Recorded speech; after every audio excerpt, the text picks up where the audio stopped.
Senhoras e senhores, ouvintes da Rádio Verde Vale Entrevista, muito bom dia. A 94.1 Verde Vale tem a satisfação de trazer mais uma vez para a entrevista o senhor Jair da Silva. Ele é mais conhecido como Craque Kiko, ex-jogador de futebol, jornalista esportivo, cronista esportivo, escritor, historiador. Afinal, ele é um autodidata.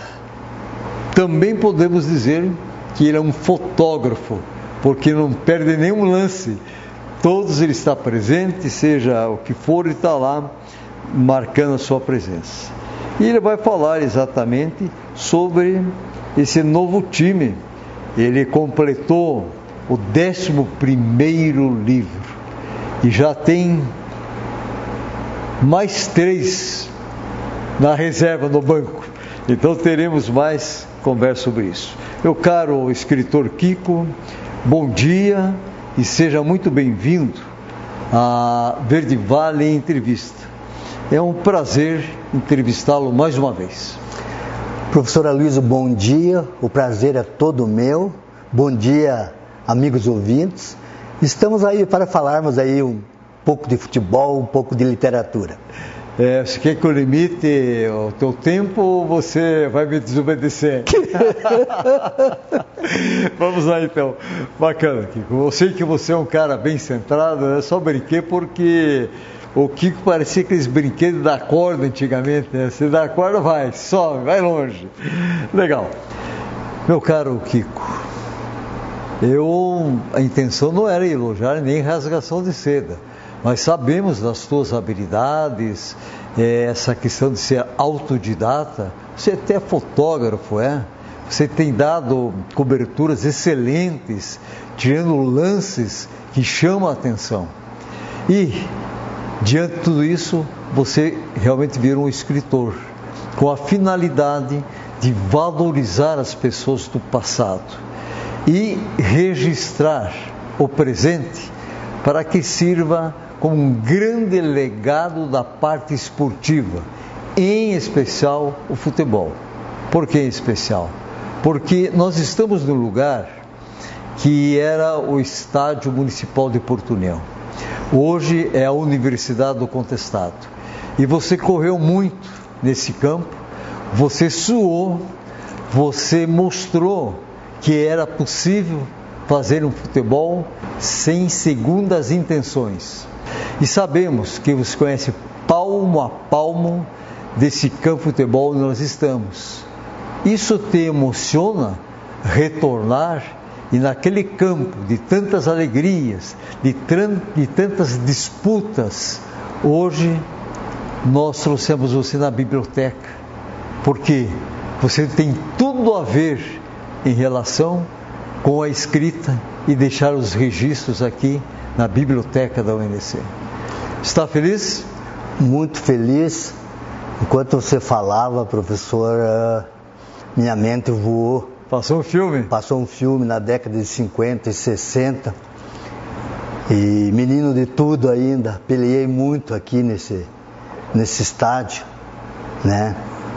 Para quem não conheceu e não sabe da história, esse aqui ele foi o cunhado de Maracanã do Oeste, né? Era um dos maiores estádios do sul do Paraná e de toda Santa Catarina. Então por aqui desfilaram craques que fizeram época, fizeram muito pela nossa sociedade. E hoje, estando aqui nessa biblioteca, sendo entrevistado por você, meu amigo, puxa, isso aí não tem o que pague, né? O progresso chegou, muitas coisas mudaram, mas esse progresso chegou aqui para uma boa causa, né? Você sabe que a cultura, o conhecimento, a profissão, tudo advém dos estudos, né? E estando aqui hoje, eu me sinto muito emocionado. Eu acredito porque lá do campo, do chão do campo, onde tinha lama, poeira, barro, muito capim, você mergulhou para ser um escritor. por isso que estamos exatamente na biblioteca. E eu sei que no final vai fazer uma doação de alguns livros. Muito bem. Jair da Silva, mais conhecido como Craque Kiko. Me diz, você formou um time, estou sabendo. O pessoal não está sabendo, mas eu estou sabendo. Você formou um time de 11 livros. Chegou no ápice em termos de jogadores de letras, de histórias, de emoções. Você chegou a pensar nisso? Que você formou um time com o 11º livro que está lançando? Com certeza, professor. E você sabe que um time não são só os 11 que ganham, né? Você tem que ter o pessoal, substitutos à altura, tem que ter o pessoal da cerca, né? E eu já estou com 3. Você está já preparando as reservas? Já estou preparando 3 reservas aí. E você sabe, na literatura, principalmente, professor, a obra de arte sempre é aquela que vem, sempre é nova, né? Perfeito. E a gente, cada dia que passa, é um aprendizado, né? A gente vai se aprimorando e, se Deus quiser aí, esse pessoal da cerca, a hora que entrar, vai fazer sucesso.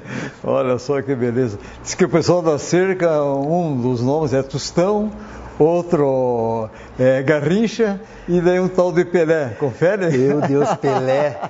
Quem me dera um Pelé. Às vezes muito questionado por essa geração atual, né? Mas não teve e não vai ter, professor. Com certeza. Quem questiona que faça igual ou melhor, só isso, né? Bem fácil, né? Bom, algo me chamou a atenção desse 11º livro teu. O título. Quer mostrar ali? Por gentileza. Né? Esse livro aqui, o título é Nunca Houve Tempo para Menos. O protagonista principal, vivente deste chão, foi uma pessoa de muita resiliência, né? Entre tantos tombos, né? E ele, aos poucos, ele foi contornando as tristezas e conseguiu chegar aí aonde ele foi possível. Superou os obstáculos com muita luta, muita dedicação, desde pequenote, né? Então a gente procura contar as histórias. Às vezes me perguntam, é verdadeiro tudo que está escrito? Aí eu, até parafraseando um escritor amazonense, eu digo, 90%. 10% é mentira. Então 10% aí a gente coloca a emoção do escritor, né? Perfeito.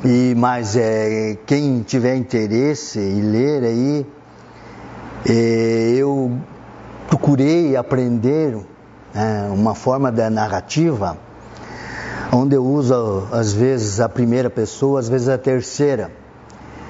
E todos os meus amigos, e creio que não é para me bajular, dizem que quando começam a ler não querem parar, porque segundo eles e várias pessoas também não fazem círculo da amizade, gostam muito do meu estilo, né? Então eu procuro utilizar esse estilo, utilizar o palavreado aí baseado na oralidade, né? Perfeito. Nas palavras das antigas, procurando preservar a nossa cultura, né? Do nosso passado, e graças a Deus aí o Papai do Céu tem me abençoado, e eu agora sem condições de praticar o esporte, que foi, como eu falei, uma das minhas paixões, agora a minha cachaça, como dizem, é a literatura, e eu não consigo passar um dia sem escrever uma página, então, de tanto que eu gosto. Às vezes a minha esposa diz que você vai ficar com o bumbum amassado de tanto fica sentado aí escrevendo. Mas é com muita alegria, então isso aí é com satisfação. Você utiliza os recursos da modernidade para escrever? Eu uso os recursos eu uso o Windows, né? Então as ideias afloram, né? Eu vou escrevendo e daí quando eu começo, aí tanto é que esse livro aqui, eu demorei 6 dias e 6 noites para escrevê-lo. Só acordei uma manhã inspirado, né? Fui pro meu museuzinho, estúdio lá, me fechei e só saía para as refeições aí, as parte fisiológica, né? Perfeito. E daí saiu esse livro aí que já era pensado lá. Então eu estava esperando um momento de inspiração e ele veio mais forte do que o esperado e está aqui o meu 11º livro. Muito bem. Bom, craque Kiko, você deu uma dica.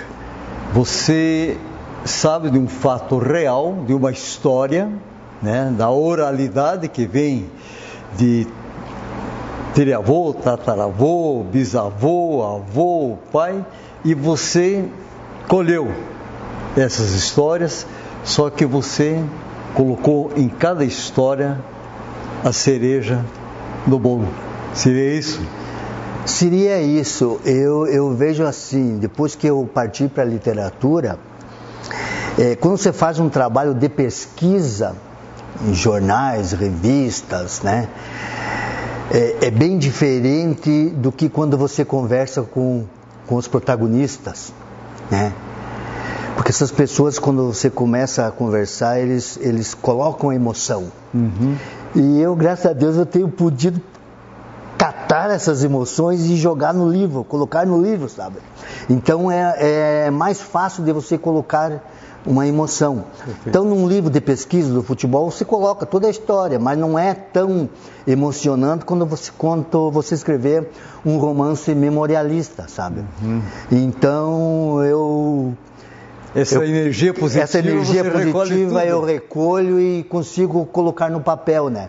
Então isso aí me dá muita satisfação, sabe? Poucos escritores talvez tenham esta capacidade, né?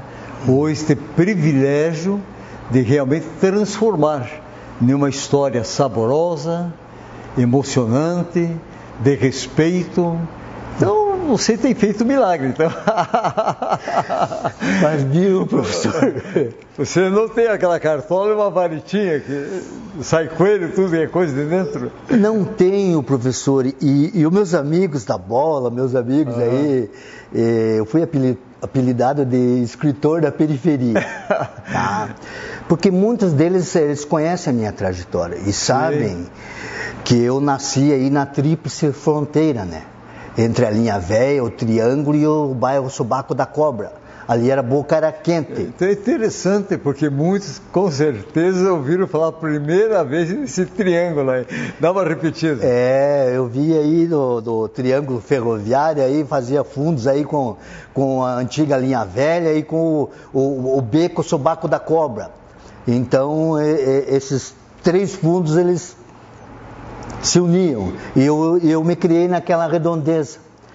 E os meus amigos me chamam de escritor da periferia e ainda eles me dão uma moralzinha, porque vindo da onde eu vim e a ascensão que eu tive, graças ao bom Deus, até essa semana um amigo me falou, me deu os parabéns, porque eu não me transformei num falso burguês, metido à sociedade, sabe?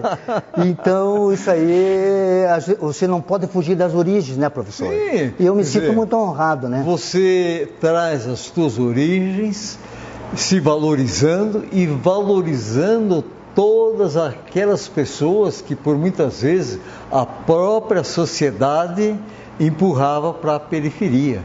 Nós temos histórias aqui de conjuntos habitacionais onde, sabe, jogaram. E você vê, tudo tudo é possível ser registrado pela forma carinhosa, pela valorização, e isso faz com que as pessoas fiquem sabendo desses lugares que talvez escutaram pela primeira vez. O Poeira entrava nesse circuito? O Poeira já era um pouquinho mais profundo, mas fazia parte, principalmente quando a gente esfregava o pé naquele salão onde era jogado talco e um outro produto para você deslizar mais, sabe? E só a título de curiosidade, sim, o nome de Poeira, para quem não sabe, era que tinha as tábuas no primeiro Poeira, ele não tinha um sarrafo. Uhum. E o coro cantava lá dentro, o pessoal dançando, aí você via pelas frestas do sarrafo, nas réstias, né, da luz, se via aquele poeirão saindo. Aí ganhou o nome de Poeira. Muito bem. Mas agora não é um ping-pong, mas eu quero ver se te coloco contra a parede. Porque você sabe tudo, você enfrenta a burguesia e diz assim, faço parte, né, desta equipe, mas continuo com o espírito na periferia. Enfim, eu quero saber de você, que é um pesquisador, historiador, um perguntador, essa é uma boa, né? Quem foi o melhor jogador que passou aqui por Porto Irã Vitória?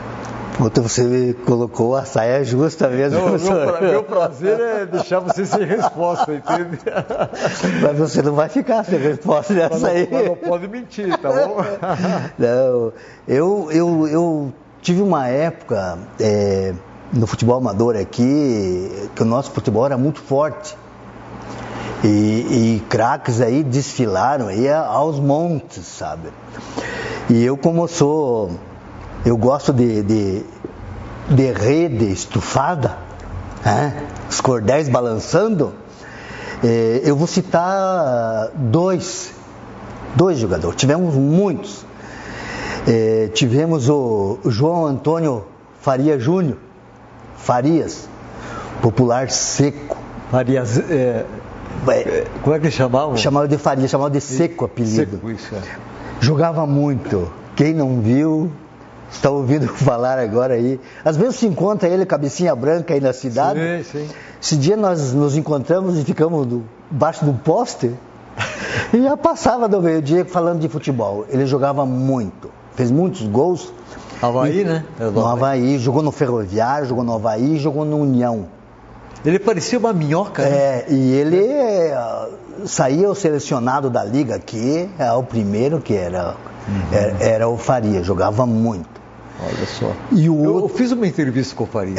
Se vocês forem no YouTube, você encontra. Não, eu vi. Você viu? Não, eu acompanho. O que você não sabe? Eu acompanho o esporte, tudo, porque a gente que vai escrever sobre esporte, sim, vai escrever sobre nossa terra, você tem que estar atualizado e sabendo de tudo que está acontecendo, né? E o segundo foi o Douglas Francisco Chila. O Chila. Um extremo dianteiro, jogava nas duas pontas. Chutava com as duas e driblava para os dois lados e veloz. Que eu diga o finado Djalma Santos, quando aqui aportou com o Atlético. Com o Atlético, eu lembro, eu assisti esse futebol. Tomou um baile, tanto é quando o Chila foi para o Atlético fazer teste para ficar lá, o Chila me contou em entrevista, o Djalma Santos levava ele aqui, ficou amigão do Djalma Santos. Então são esses dois aí que eu vi jogar, né? Que sim, joguei junto, tive o prazer ainda, esse pessoal já na cadeira, maduro na carreira, né? E eu iniciando, né? Então tive o privilégio. Olha só que bacana. Então não é apenas um, na tua opinião, são dois. Farias e o Chila, né? E o Chila tinha mais um irmão que era jogador também, né? Tinha o Juja também, irmão, também ponteiro, dianteiro, O pessoal já gostava de jogar na vanguarda, sabe? Muito bem. Lembra desse jogo com o Atlético? O Barbosa era o goleiro? Lembro. E quem é o Barbosa? Para quem nunca viu falar. Para quem nunca viu falar, né? Esses caras, esse pessoal aí, você procura hoje, eu vivo pesquisando, você encontra o nome dessas pessoas, sabe? Perfeito. Que passaram por grandes clubes, né? Fizeram a história, né? Ele foi goleiro da seleção brasileira. Foi goleiro da seleção. Na final, você sabe, né, a história. Não, inclusive escrevi essa semana uma crônica sobre o Barbosa e sobre o Diamante Negro. Tá. Então, eu sempre publico minhas crônicas no jornal Caiçara, então nas próximas pode ter certeza que vai aparecer já. Muito bem. Nós estamos colocando você contra a parede para dizer nomes de pessoas. Você falou os 2 craques que você realmente considera, pesquisou, jogou com eles até. E isso para você é um prazer hoje, uma satisfação, né? Me diz em relação ao melhor árbitro, ou juiz, como nós chamamos, né? Que passou. Eu sei que te deixei de saia justa, né? Puxa, você está pegando pesada comigo hoje, professor. Eu sou teu amigo, entende? Só isso. Nós tivemos muitos árbitros bons aqui, sabe? Mas o que marcou para mim, que me influenciou, foi um ex-atleta, pelo seu modo de apitar. Ele não apitava só aqui também. O Arnaldo de Oliveira, o popular Nardo, sabe? E ele apitava e não tinha bom com ele reclamar, não. E se preciso fosse, ele ia para as vias de fato, sabe? Ele se defendia. E ele apitava muito bem, e ele marcou época na nossa cidade. Não só como jogador, né, do São Bernardo, do União, mas como árbitro, tenho certeza que se perguntar para esses ex-atletas que ainda estão nesse chão aqui, igual eu, eles vão afirmar que o Arnaldo foi um baita árbitro. Bom, em relação ao treinador, você que filtrou praticamente todos os times, melhor treinador, quem foi? Olha, eu tive bons treinadores, né? Principalmente no Amador, principalmente ex-jogadores. Mas na Associação Atlética Iguaçu, eu tive um treinador que ele marcou a época, ele estava além do seu tempo, sabe? Ele é saudoso, né? É o senhor Iraci Martins, tá? Essas ideias de hoje de triangulação central, toque de primeira, tá comigo, não tá mais comigo, faz que vai, mas não vai. Naquela época da década, no comecinho de 70, ele já fazia isso. Olha só. E é um treinador que me marcou também, porque ele não se preocupava só com dentro das 4 linhas, ou fora, nas viagens. Então ele se preocupava em ensinar boas maneiras para os atletas, como sentar numa mesa, como se comportar fazendo uma refeição dentro de uma igreja com as pessoas, para dar uma entrevista. Então ele era um cara muito, muito conhecedor, muito experiente, e via não só dentro das 4 linhas, mas também o futebol como um meio de socialização e ensinamento para as pessoas. Então ele fazia uma leitura do ser, fechando os 360 graus. Não era só a parte esportiva, mas era tudo. Ele estava além do seu tempo, sabe? E tive o privilégio, sabe, de atuar com o comando dele. Kiko, ainda não deu certo o meu plano aqui de deixar você sem resposta, mas o melhor goleiro. Eu sei que o goleiro também joga futebol, mas é interessante nós escutar de você, na tua opinião, qual foi o melhor goleiro? Nós tivemos grandes goleiros aqui, sabe? Grandes goleiros. Nós tivemos, inclusive, 2 goleiros que foram protagonistas do Ferroviário na Taça Paraná. Foi o Oralino Schwartz, Paulo Schwartz, o Paulinho Schwartz. Ele era goleiro. E juntamente com o Odenir Bertolotti, também um baita goleiro. O Denir Bertolotti era uma estatura mediana, mas ele subia lá na bola, cruzava na área, o homem fazia chover. E pegador de pênalti igual ele não teve aqui, certo? É interessante que eu lembro quando foi para a prorrogação e depois foi para os pênaltis, ele entrou no lugar do goleiro que estava. Por quê? O que eu escutei na época, não sei quem estava narrando esse jogo, né? O técnico, ele fez a coisa mais certa.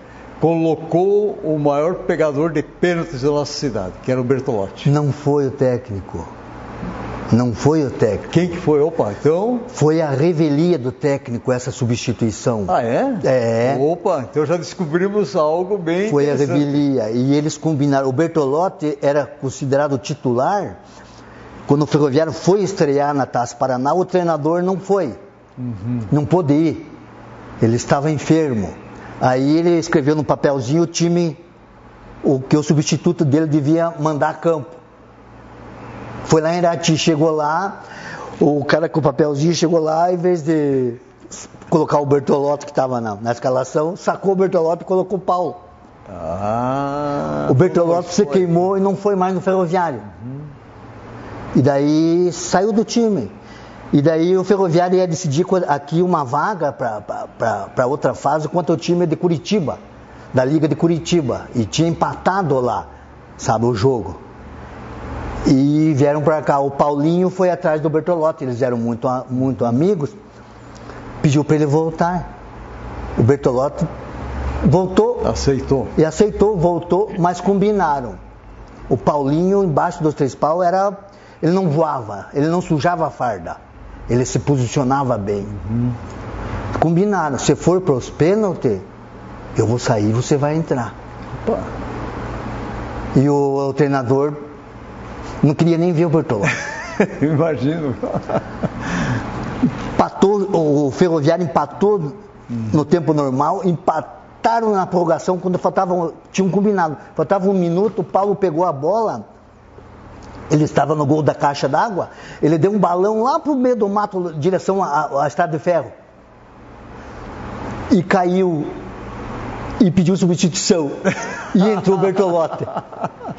Fizeram uma encenação perfeita. Fizeram uma encenação, entrou o Bertolotti, e deu no que deu, né? O Bertolotti pegou 6 pênaltis.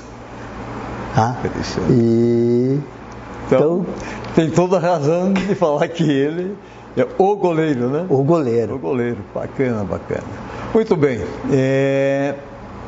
Agora vamos pegar um pouco a parte de comunicação. Melhor narrador esportivo. Putz, agora vai dar briga. Ah, é? Vai dar briga? Vai. Eu não sei se no céu ou na terra do Tinhoso. Porque tivemos grandes narradores que eu, pelo menos, vi e eles não estão mais entre nós, sabe? Sim. Tá. E, inclusive, não porque ele me alcunhou de craque Kiko, sabe? Mas ele narrava muito. Ele foi um dos melhores narradores. Tivemos grandes narradores aqui. Na minha opinião, né, com devido respeito aos demais amigos, né, foi o Orley do Rocio Maltauro. Que, aliás, ele não gostava que chamasse ele de Rocio, só eu chamava ele. Não, tinha que chamar Orley do R. Maltauro.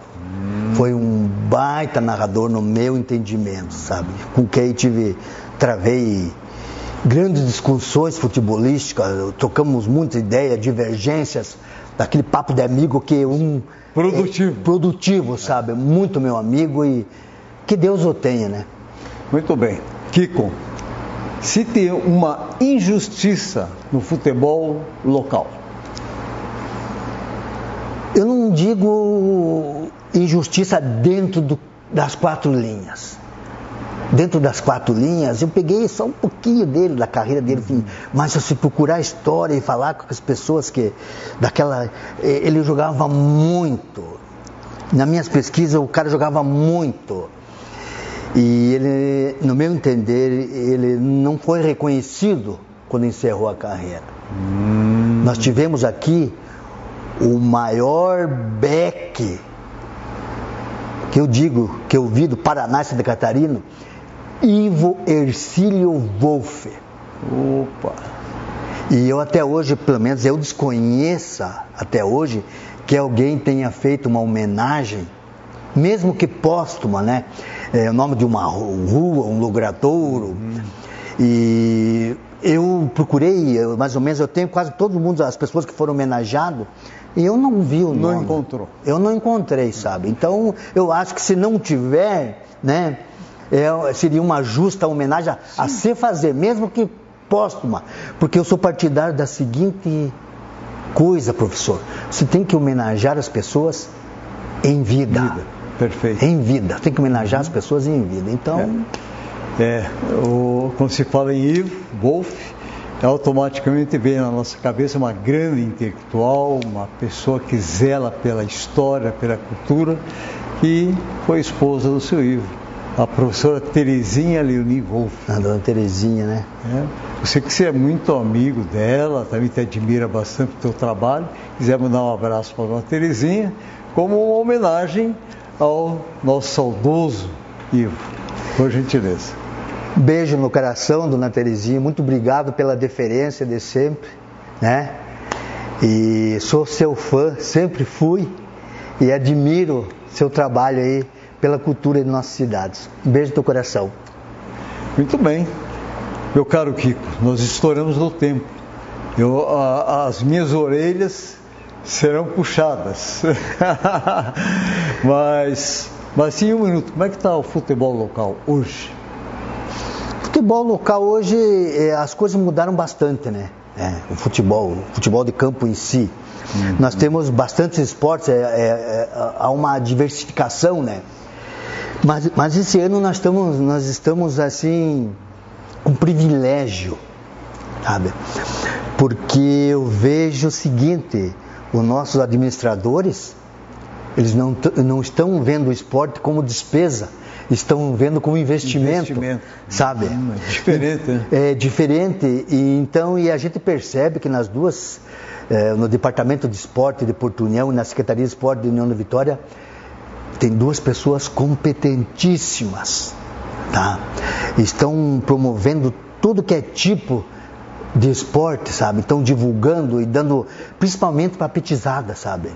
E essas crianças aí, com isso aí, poxa, o esporte, nessa minha longa trajetória no esporte, eu não convivi com uma pessoa que desse, vou usar um palavreado antigo, que desse um traia. Só pessoas que fizeram parte da sociedade. Então eu acredito que esse trabalho de Porto União, União de Vitória, aí está show de bola. Está certo, está correto? Correto, certíssimo. Muito bem, parabéns aos que comandam. Lá é o professor Neto Cordovan. Neto Cordovan. E aqui é o Moacir Capistrano. Isso. O Moacir, né? Anos e anos se dedicando, e acho que foi uma boa escolha de ambos. Mas isso é menos de 30 segundos. Você conhece alguém aqui das nossas cidades que ficou rico com o futebol? Essa pergunta é fácil de responder, sabe? Facílima. Ninguém. Até porque o futebol sempre aqui na nossa terra, e por onde eu passei, era feito com muito amor, né? Exatamente. Muito gosto, sabe? A paixão. Rico, sabe? Em bons exemplos. Rico, nós pode ter ficado rico. Com certeza ficaram, né? E se tornarem pessoas do bem, pessoas que fazem parte dessa sociedade correta, né? Dessa sociedade boa. Então... Muito bem, Kiko. Você se saiu bem, não mentiu, se saiu bem. Craque Kiko, em nome de toda a nossa equipe da Verde Vale FM Entrevista, queremos agradecer sua importante presença. Afinal, palavras, histórias que foram saboreadas por aqueles que estão nos acompanhando através da Verde Vale. Mas suas narrativas são belíssimas, sua escrita ela se torna melhor ainda, porque se incrementa mais aquele sabor da história. Precisamos que você deixe uma mensagem. Muito obrigado, professor. A mensagem que eu deixo é principalmente para os jovens, né? Não desista dos seus sonhos.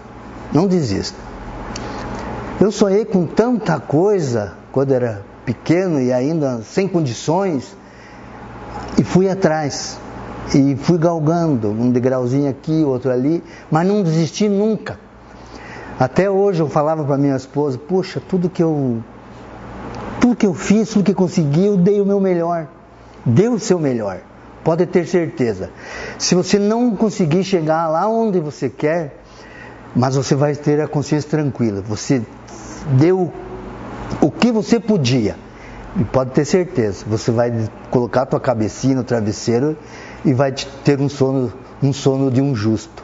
Senhoras e senhores, ouvintes da Verde Vale Entrevista, domingo que vem nós retornamos com mais um convidado. Afinal, hoje é domingo, dia do Senhor, e vamos continuar com ele, Deus, a essência da nossa existência. Até domingo que vem.